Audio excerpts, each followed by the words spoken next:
Movilización en contra del acuerdo con el Fondo Monetario Internacional. Hoy a las 5:30 acá en la ciudad de Santa Fe. Convoca la multisectorial de Santa Fe y tenemos en línea a Facundo Retamosa, justamente de la multisectorial. Facundo, ¿cómo estás? Andrés Batistela te saluda.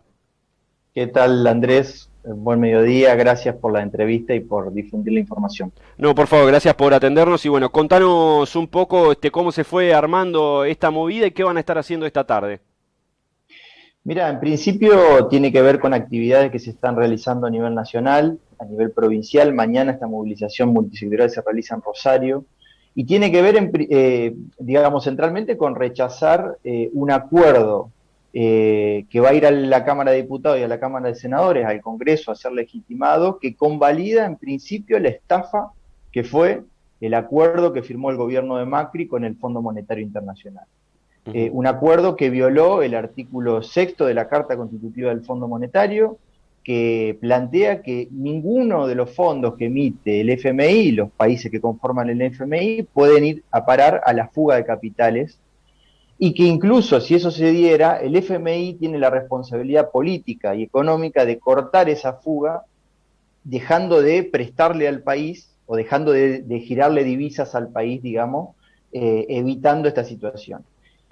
Esto, en principio, en el acuerdo que plantea el ministro Guzmán con el Fondo Monetario Internacional, ni siquiera está contemplado.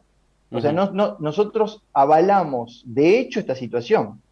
Partimos de reconocer totalmente esa situación, que para nosotros es totalmente ilegítima, y a partir de ahí se plantea una situación, digamos, de convalidación que entendemos que va a terminar pagando el pueblo argentino, no solo en los 2 años del gobierno de Alberto, sino en los próximos 10 años, como anunció ayer Alberto en la inauguración de las sesiones de la Cámara de Diputados. Sí, estoy absolutamente de acuerdo con todo lo que dijiste, Facundo. Ahora bien, te traslado la inquietud también de, ¿no sería más perjudicial todavía para la Argentina no acordar con el Fondo Monetario Internacional? Digo, por el contexto internacional en el que Argentina debe necesariamente estar para que su economía crezca y demás. Mira, ese argumento, que es un argumento válido desde el punto de vista, te lo planteo, de una organización que participa del Frente de Todos, nosotros somos parte del Frente de Todos, diferimos mucho con las políticas que se están llevando adelante en este momento, pero nosotros entendemos que la Argentina puede encauzarse hacia un nuevo rumbo en todos esos actores que decidimos en 2019 cortar con lo que había planteado, el modelo que había planteado Macri. Te voy a plantear dos cuestiones de este 2021 en relación a ese debate que vos planteás. Ujú. La Argentina exportó 77.934 millones de dólares. Ujú. Es mentira que nosotros tenemos un problema de restricción externa y un problema de dólares. Nosotros estamos sobrados de dólares. Hemos tenido cosechas récord a la altura y exportaciones récord a la altura de 2011-2012, o sea, Ujú. comparándola con esos momentos de la historia de la Argentina. Segundo tema, el problema del default. Mira, el ejemplo más reciente es el ejemplo de Ecuador. En el 2008, Ecuador investigó, suspendió el pago de la deuda, Ujú. investigó lo que era legítimo y lo que no. Se tomó su tiempo para hacer esa investigación. Nosotros tenemos los recursos sobrados. De hecho, el Banco Central ya emitió un informe sobre el problema de lo que fue la fuga del acuerdo con el FMI. Y Ecuador, que por ejemplo pertenece a la OPEP, a la Organización de los Países Petroleros del Mundo, digamos, que podría sufrir castigos muy fuertes desde el punto de vista de la restricción externa por las exportaciones que ellos hacen de países como Estados Unidos, que lideran el FMI, no se cayó del mundo, por el contrario, a partir de suspender e investigar la parte de la deuda que entendieron que era ilegítima y que no pagaron, eh, pegó un salto en su economía. Es decir, hay muchas falacias sobre las que se trabajan la idea central de que el problema de la Argentina de descolgarse del mundo tiene que ver con los acuerdos financieros internacionales. Mirá, te voy a plantear un ejemplo de estos años de gobierno de Alberto Fernández. Ujú. ¿Cuál es el problema de los acuerdos financieros internacionales o de que Argentina se descuelgue del mundo? Por ejemplo, que empresas como Vicentín no puedan pedir prestado dólares a bancos extranjeros. Ujú. O sea, no es que nosotros, no es que las pymes, la mayoría de las pymes argentinas dependen del financiamiento de las entidades financieras nacionales, o sea, que están en el país. Es decir, el problema de la restricción externa es para aquellos que se quedan con el 70% de esos 77.000 millones de dólares que exportamos, por ejemplo, en 2021. Ujú.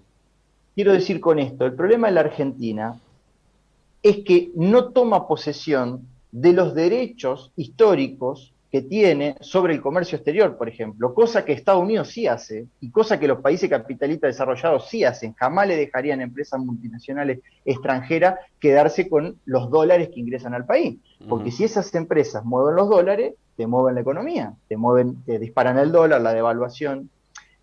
Lo asocio porque tiene mucho que ver. Nosotros estamos discutiendo la reconcesión de la hidrovía. Ujú. Digo, hay una letra que va a ir al Congreso y hay una letra chica que no va a ir al Congreso. No sé si letra chica o en realidad está en otro plano de acuerdo, que tiene que ver con imposiciones que plantea el Fondo Monetario, que aparte nos va a controlar cada 3 meses las cuentas, ¿no? Sí, Y eso implica que cada 3 meses va a decir, está bien lo que están haciendo, está mal, y si está mal, digamos, no te pago la cuota que te dije que te iba a pagar y vos vas de vuelta, digamos, un abismo, a una sí. situación financiera, digamos, económicamente abierta. Ujú. Entonces, quiero decir con esto, nosotros decimos suspender e investigar, que es un derecho legítimo de toda nación, ¿no? Porque Ujú. aparte el FMI, por aquellos que no saben, el FMI no puede ser juzgado por ningún país. Es el único organismo internacional que no puede ser juzgado por ningún país. O sea, ellos tienen la potestad de a nosotros imponernos, como ahora este acuerdo, por 10 años, donde nosotros tenemos que firmar y hacer, digamos, y aceptar todos los condicionamientos que ellos ponen, pero nosotros no tenemos ninguna corte internacional para juzgar lo que ellos hicieron en 2017 y 18. Ujú. Entonces nosotros como país soberano, la herramienta que tenemos es suspender e investigar esa deuda, quiénes fugaron los capitales, los que fugaron, decir, ustedes se deben hacer cargo de esta situación, porque ojo, muchos de esos siguen operando en la Argentina, no es que Ujú. son todos capitales golondrina. Claro. Entonces, nos sobran elementos para discutir esta deuda y para que, por sobre todo, las cosas no nos condicionen.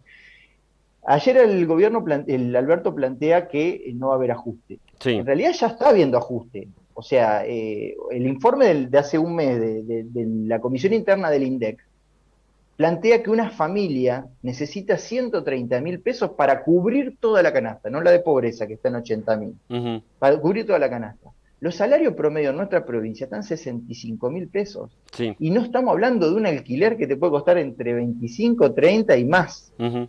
Entonces, nosotros ya venimos, digamos, pagando el ajuste, ¿no es cierto? Y esto que se va a votar en la Cámara de Diputados, que nosotros tenemos expectativas por lo que se ha debatido y por lo que se va a debatir, de que no va a ser tan fácil la aprobación, Ujú. tenemos expectativa de que se abra un camino, que no es un camino al abismo. Yo insisto, nos sobran recursos como país. Si uno ve los precios de los commodities, la tendencia de los precios de los commodities que nosotros exportamos internacional, es una tendencia creciente. Es decir, nosotros estamos hablando de 40% de pobreza, 50% en los jóvenes y adolescentes, en un país que tiene récord de exportaciones y Ujú. récord de ingreso de dólares. Claro. Entonces tenemos que discutir en paralelo quién controla nuestra economía y nuestras finanzas, y ahí vamos a encontrar también que el origen de por qué saluda el Consejo Agroindustrial, saluda el acuerdo con el fondo. Porque muchas de esas multinacionales que controlan, por ejemplo, los puertos del sur de la provincia de Santa Fe, los 22, 23 puertos que manejan el comercio de grano y aceite y harinas que se exportan, que es lo principal del ingreso de la Argentina, se financian en el exterior. Ujú. Por lo tanto, no tener un acuerdo con el FMI en estas condiciones perjudica más a esas multinacionales que al propio Estado argentino y que a las propias pymes, muchas de las cuales, digamos, en realidad se financian en el mercado interno. Claro. Necesitan una política clara de parte del Estado. Claro. Facundo, para cerrar entonces, reiteranos el horario y el lugar de la convocatoria de esta tarde. Bien, nosotros nos concentramos a las 17:30 en Plaza de los Bomberos Ujú. y marchamos a Plaza de Mayo y hacemos una conferencia y un acto en Plaza de Mayo alrededor de las 18 horas con distintas organizaciones, movimientos y partidos políticos que entendemos que esta es una línea divisoria y que el futuro de la Argentina se define mucho por lo que se vote en el Congreso en relación a este acuerdo. Muchísimas gracias, Facundo, por este contacto y la seguimos en cualquier momento. Muy bien, muchísimas gracias a ustedes por difundir. Chau, chau. Facundo Retamosa es parte de la multisectorial de Santa Fe.